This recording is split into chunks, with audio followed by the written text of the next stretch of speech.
আজি বৰ সোনকালে হোৱা 5 মিনিটত হোৱা ৰেচিপি এটা বনাম ব্ৰেকফাষ্টৰ কাৰণে।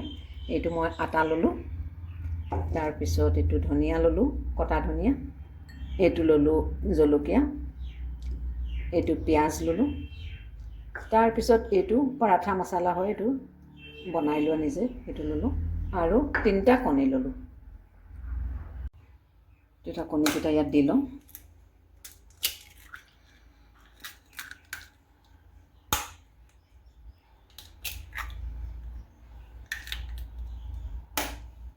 খুব সোনকালে হয় এইটো।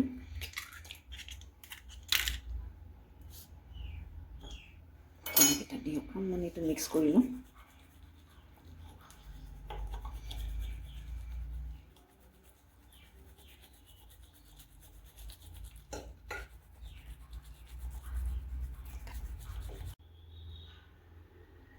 কাটি লোৱা পিঁয়াজ এইখিনি হৈ গ'ল, কাটি লোৱা পিঁয়াজ দিলোঁ,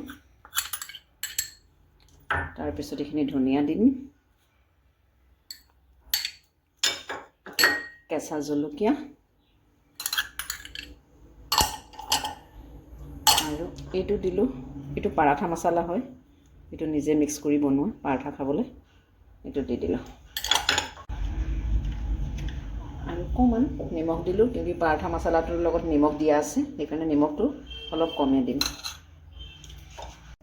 অকণমান ৰেড চিলি দিলোঁ, তাৰপিছত অলপমান ব্লেক পেপাৰ দিছোঁ, এইটো গুটি জালুকৰ হৈ যাব। এতিয়া আমাৰ এইটো